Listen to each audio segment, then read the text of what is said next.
ಜೈಲಿನಲ್ಲಿದ್ದ ಪ್ರಜ್ವಲ್ ರೇವಣ್ಣ ಬಳಿ ಮೊಬೈಲ್ ಪತ್ತೆ. ಈ ಸುದ್ದಿ ಕೇಳಿ ಡಿಜಿಪಿ ಅಲೋಕ್ ಕುಮಾರ್ ಫುಲ್ ಗರ್ಮ್ ಆಗಿದ್ದಾರೆ. ನಿನ್ನಿಂದಲೇ ಇಡೀ ಇಲಾಖೆಗೆ ಮರ್ಯಾದೆ ಹೋಯಿತು ಅಂತ ಜೈಲಿನಲ್ಲೇ ಸ್ಪೆಷಲ್ ಕ್ಲಾಸ್ ತೆಗೆದುಕೊಂಡಿದ್ದಾರೆ ಎನ್ನಲಾಗಿದೆ. ಅಷ್ಟಕ್ಕೂ ಅಲೋಕ್ ಕುಮಾರ್ ಅಷ್ಟು ಗರಂ ಆಗಿದ್ದೇಕೆ? ಪ್ರಜ್ವಲ್ ರೇವಣ್ಣ ಕೊಟ್ಟ ಉತ್ತರವೇನು? ಬನ್ನಿ ನೋಡೋಣ ಸ್ನೇಹಿತರೆ. ನಮಸ್ಕಾರ ಸ್ನೇಹಿತರೆ, ಎಲ್ಲರಿಗೂ ನನ್ನ ಪ್ರೀತಿಯ ನಮಸ್ಕಾರಗಳು. ಜೈಲಿನಲ್ಲಿದ್ದ ಮಾಜಿ ಸಂಸದ ಪ್ರಜ್ವಲ್ ರೇವಣ್ಣ ಬಳಿ ಮೊಬೈಲ್ ಫೋನ್ ಪತ್ತೆಯಾಗಿದೆ.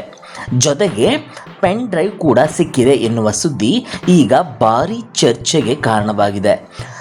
ಪರಪ್ಪನ ಅಗ್ರಹಾರ ಜೈಲಿನ ಮೇಲೆ ಸಿಸಿಬಿ ಪೊಲೀಸರು ನಡೆಸಿದ ಹಠಾತ್ ದಾಳಿ ವೇಳೆ ಈ ಮೊಬೈಲ್ ಮತ್ತು ಪೆನ್ ಡ್ರೈವ್ ಪತ್ತೆಯಾಗಿದೆ ಎಂದು ವರದಿಯಾಗಿದೆ. ಈ ವಿಚಾರ ಗೊತ್ತಾಗುತ್ತಿದ್ದಂತೆ ರಾಜ್ಯ ಪೊಲೀಸ್ ಇಲಾಖೆಯ ಹಿರಿಯ ಅಧಿಕಾರಿಗಳು ಗರ್ಮ್ ಆಗಿದ್ದಾರೆ ಎನ್ನಲಾಗಿದೆ. ಅದರಲ್ಲೂ ಡಿಜಿಪಿ ಅಲೋಕ್ ಕುಮಾರ್ ಅವರು ಜೈಲಿಗೆ ದಿಢೀರ್ ಭೇಟಿ ನೀಡಿ ಪರಿಶೀಲನೆ ನಡೆಸಿದ್ದು, ಪ್ರಜ್ವಲ್ ರೇವಣ್ಣ ಇದ್ದ ಬ್ಯಾರಕ್ನಲ್ಲಿ ಸುಮಾರು 10 ರಿಂದ 12 ನಿಮಿಷಗಳ ಕಾಲ ವಿಶೇಷವಾಗಿ ಮಾತನಾಡಿದ್ದಾರೆ ಎನ್ನಲಾಗಿದೆ. ಹಾಗಾದರೆ ಅಲ್ಲಿ ಏನಾಯಿತು? ಅಲೋಕ್ ಕುಮಾರ್ ಅವರು ಪ್ರಜ್ವಲ್ ರೇವಣ್ಣ ಅವರಿಗೆ ಏನು ಹೇಳಿದ್ದರು? ಮೊಬೈಲ್ ಅವರ ಬಳಿ ಹೇಗೆ ಬಂತು? ಈ ಸಂಪೂರ್ಣ ವಿಚಾರವನ್ನು ನೋಡೋಣ. ವರದಿಗಳ ಪ್ರಕಾರ ಕೇಂದ್ರ ಅಪರಾಧ ವಿಭಾಗದ ಅಂದರೆ ಸಿಸಿಬಿ ಪೊಲೀಸ್ ತಂಡ ಪರಪ್ಪನ ಅಗ್ರಹಾರ ಜೈಲಿನ ಮೇಲೆ ದಿಢೀರ್ ದಾಳಿ ನಡೆಸಿದೆ. ಈ ವೇಳೆ ಜೈಲಿನಲ್ಲಿದ್ದ ಕೈದಿಗಳ ಬ್ಯಾರಕ್ಗಳನ್ನು ಪರಿಶೀಲಿಸಲಾಗಿದೆ. ಅದೇ ಸಂದರ್ಭದಲ್ಲಿ ಪ್ರಜ್ವಲ್ ರೇವಣ್ಣ ಮತ್ತು ಮತ್ತೊಬ್ಬ ವಿಚಾರಣಾಧೀನ ಕೈದಿ ಬಳಿ ಮೊಬೈಲ್ ಫೋನ್ ಹಾಗೂ ಪೆನ್ ಡ್ರೈವ್ ಪತ್ತೆಯಾಗಿದೆ ಎಂದು ವರದಿಯಾಗಿದೆ. ಜೈಲಿನ ಒಳಗೆ ಮೊಬೈಲ್ ಫೋನ್ ಬಳಕೆ ನಿಯಮಾವಳಿಗೆ ವಿರುದ್ಧವಾಗಿರುವ ಹಿನ್ನೆಲೆಯಲ್ಲಿ ಈ ಘಟನೆ ಗಂಭೀರವಾಗಿ ಪರಿಗಣಿಸಲಾಗಿದೆ. ಮೊಬೈಲ್ ಪತ್ತೆಯಾದ ವಿಚಾರ ಹೊರಬಂದಿದ್ದಂತೆ ಜೈಲು ಆಡಳಿತದ ಮೇಲೂ ಪ್ರಶ್ನೆಗಳು ಎದ್ದಿವೆ. ಜೈಲಿನ ಒಳಗೆ ಮೊಬೈಲ್ ಹೇಗೆ ಪ್ರವೇಶಿಸಿತು? ಯಾರು ಕೊಟ್ಟರು? ಇದನ್ನು ಬಳಸಲಾಗುತ್ತಿತ್ತೆ? ಇಂತಹ ಹಲವು ಪ್ರಶ್ನೆಗಳು ಈಗ ತನಿಖೆಯ ಭಾಗವಾಗಿದೆ. ಈ ಬೆಳವಣಿಗೆಯ ಬೆನ್ನಲ್ಲೇ ಡಿಜಿಪಿ ಅಲೋಕ್ ಕುಮಾರ್ ಅವರು ಪರಪ್ಪನ ಅಗ್ರಹಾರ ಜೈಲಿಗೆ ದಿಢೀರ್ ಭೇಟಿ ನೀಡಿದ್ದಾರೆ ಎನ್ನಲಾಗಿದೆ. ಅವರು ಹಲವು ಬ್ಯಾರಕ್ಗಳಿಗೆ ತೆರಳಿ ಪರಿಶೀಲನೆ ನಡೆಸಿದ್ದಾರೆ. ಆದರೆ ಪ್ರಜ್ವಲ್ ರೇವಣ್ಣ ಇದ್ದ ಬ್ಯಾರಕ್ನಲ್ಲಿ ಮಾತ್ರ ವಿಶೇಷವಾಗಿ ಹೆಚ್ಚು ಸಮಯ ಕಳೆದಿದ್ದಾರೆ ಎಂದು ಮೂಲಗಳನ್ನು ಉಲ್ಲೇಖಿಸಿ ವರದಿಯಾಗಿದೆ. ಸುಮಾರು 10 ರಿಂದ 12 ನಿಮಿಷಗಳ ಕಾಲ ಇಬ್ಬರ ನಡುವೆ ಮಾತುಕತೆ ನಡೆದಿದೆ ಎನ್ನಲಾಗಿದೆ. ಈ ಸಂದರ್ಭದಲ್ಲಿ ಮೊಬೈಲ್ ಪತ್ತೆಯಾದ ವಿಚಾರಕ್ಕೆ ಸಂಬಂಧಿಸಿದಂತೆ ಅಲೋಕ್ ಕುಮಾರ್ ಅವರು ತೀವ್ರ ಅಸಮಾಧಾನ ವ್ಯಕ್ತಪಡಿಸಿದ್ದಾರೆ ಎಂದು ವರದಿಯಾಗಿದೆ. ಅದರಲ್ಲೂ ಪೊಲೀಸ್ ಇಲಾಖೆಯ ಗೌರವಕ್ಕೆ ಧಕ್ಕೆ ಬರುವಂತಹ ಘಟನೆಗಳು ಜೈಲಿನೊಳಗೆ ನಡೆಯಬಾರದು ಎಂದು ಅವರು ಎಚ್ಚರಿಕೆ ನೀಡಿದ್ದಾರೆ ಎನ್ನಲಾಗಿದೆ. ಮೂಲಗಳ ಪ್ರಕಾರ ಅಲೋಕ್ ಕುಮಾರ್ ಅವರು ಪ್ರಜ್ವಲ್ ರೇವಣ್ಣ ಅವರನ್ನು ತರಟೆಗೆ ತೆಗೆದುಕೊಂಡು, ನಿನ್ನಿಂದಲೇ ಇಡೀ ಇಲಾಖೆ ಮರ್ಯಾದೆ ಹಾಳಾಗಿದೆ. ನನ್ನ ಕೆರಿಯರ್ನಲ್ಲಿ ನನಗೆ ಯಾವಾಗಲೂ ಇಷ್ಟು ಬೇಜಾರಾಗಿರಲಿಲ್ಲ. ನಾನು ನಿಮ್ಮಿಂದ ತಲೆ ತಗ್ಗಿಸುವಂತಾಯಿತು ಎಂದು ಆಕ್ರೋಶ ವ್ಯಕ್ತಪಡಿಸಿದ್ದಾರೆ ಎನ್ನಲಾಗಿದೆ. ಇನ್ನು ಮುಂದೆ ಯಾವುದೇ ರೀತಿಯ ನಿಯಮ ಉಲ್ಲಂಘನೆ ಮಾಡಬಾರದು. ಜೈಲು ನಿಯಮಾವಳಿಯನ್ನು ಕಟ್ಟುನಿಟ್ಟಾಗಿ ಪಾಲಿಸಬೇಕು. ಮತ್ತು ಇಂತಹ ಘಟನೆ ನಡೆದರೆ ಕಠಿಣ ಕ್ರಮ ಕೈಗೊಳ್ಳಲಾಗುವುದು ಎಂದು ಅಲೋಕ್ ಕುಮಾರ್ ಎಚ್ಚರಿಕೆ ನೀಡಿದ್ದಾರೆ ಎನ್ನಲಾಗಿದೆ.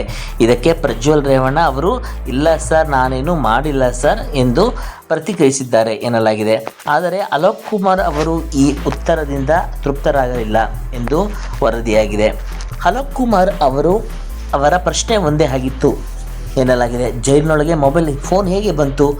ಮೊಬೈಲ್ ಕೊಟ್ಟವರು ಯಾರು? ಈ ಪ್ರಶ್ನೆಗೆ ಸ್ಪಷ್ಟ ಉತ್ತರ ನೀಡಬೇಕು ಎಂದು ಅವರು ಕೇಳಿದ್ದಾರೆ ಎನ್ನಲಾಗಿದೆ. ವರದಿಗಳ ಪ್ರಕಾರ ನಮಗೆಲ್ಲ ಗೊತ್ತಿದೆ, ಸಾಕು ನಿಲ್ಲಿಸಿ ನಿಮ್ಮ ಡ್ರಾಮಾ. ನಿಮಗೆ ಮೊಬೈಲ್ ಕೊಟ್ಟವರು ಯಾರು? ನೀವು ಹೇಳದಿದ್ದರೆ ಬೇರೆ ಆ್ಯಕ್ಷನ್ ತೆಗೆದುಕೊಳ್ಳಬೇಕಾಗುತ್ತದೆ ಎಂದು ಎಚ್ಚರಿಕೆ ನೀಡಿದ್ದಾರೆ ಎನ್ನಲಾಗಿದೆ. ಅಂದರೆ ಮೊಬೈಲ್ ಪತ್ತೆಯಾಗಿರುವುದು ಮಾತ್ರವಲ್ಲ, ಅದು ಜೈಲಿನೊಳಗೆ ಹೇಗೆ ತಲುಪಿತು ಎಂಬುದನ್ನು ಪತ್ತೆ ಹಚ್ಚಲು ಅಧಿಕಾರಿಗಳು ಮುಂದಾಗಿದ್ದಾರೆ ಎನ್ನುವುದು ಈ ಬೆಳವಣಿಗೆಯಿಂದ ಸ್ಪಷ್ಟವಾಗುತ್ತದೆ. ಜೈಲಿನೊಳಗೆ ಮೊಬೈಲ್ ಬಳಕೆಯ ಹಿಂದೆ ಬೇರೆ ಯಾರಾದರೂ ಇದ್ದಾರಾ?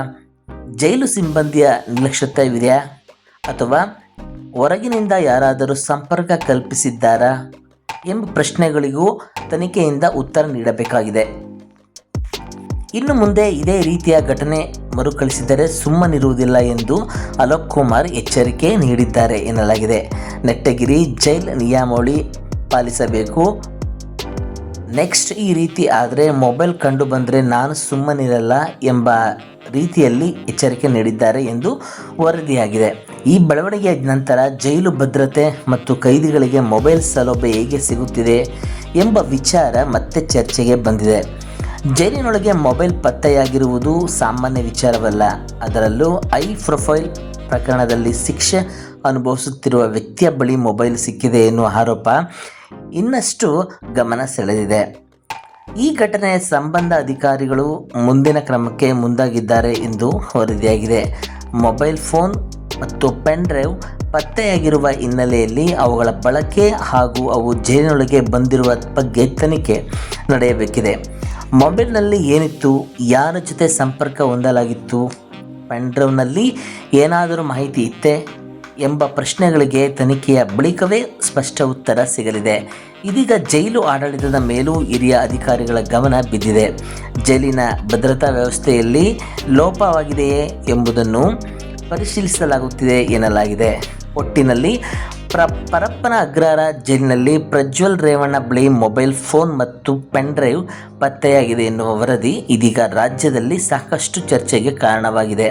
ಈ ವಿಚಾರ ಗೊತ್ತಾದ ನಂತರ DGP ಅಲೋಕ್ ಕುಮಾರ್ ಅವರು ಜೈಲಿಗೆ ಭೇಟಿ ನೀಡಿ ಪ್ರಜ್ವಲ್ ರೇವಣ್ಣ ಅವರಿಗೆ ಖಡಕ್ ಎಚ್ಚರಿಕೆ ನೀಡಿದ್ದಾರೆ ಎನ್ನಲಾಗಿದೆ. ಆದರೆ ನಿಜವಾಗಿಯೂ ಮೊಬೈಲ್ ಹೇಗೆ ಜೈಲಿನೊಳಗೆ ಬಂತು, ಅದನ್ನು ಯಾರು ನೀಡಿದರು, ಮೊಬೈಲ್ನಲ್ಲಿ ಏನಿತ್ತು, ಪೆನ್ ಡ್ರೈವ್ನಲ್ಲಿ ಏನಿತ್ತು, ಈ ಎಲ್ಲ ಪ್ರಶ್ನೆಗಳಿಗೆ ತನಿಖೆಯಿಂದ ಉತ್ತರ ಸಿಗಬೇಕಾಗಿದೆ. ಈ ಪ್ರಕರಣದ ಮುಂದಿನ ಬೆಳವಣಿಗೆ ಏನು ಅನ್ನೋದನ್ನು ಕಾದು ನೋಡಬೇಕಾಗಿದೆ. ಈ ಕುರಿತು ನಿಮ್ಮ ಅಭಿಪ್ರಾಯ ಏನು? ಕಾಮೆಂಟ್ನಲ್ಲಿ ತಿಳಿಸಿ ಸ್ನೇಹಿತರೆ. ಇಂತಹ ಪ್ರಮುಖ ಸುದ್ದಿಗಳಿಗಾಗಿ ನಮ್ಮ ಚಾನಲನ್ನು ಸಬ್ಸ್ಕ್ರೈಬ್ ಮಾಡಿ. ವಿಡಿಯೋ ಇಷ್ಟವಾದರೆ ಲೈಕ್ ಮಾಡಿ, ನಿಮ್ಮ ಸ್ನೇಹಿತರಿಗೂ ಶೇರ್ ಮಾಡಿ ಸ್ನೇಹಿತರೆ. ನಮಸ್ಕಾರ.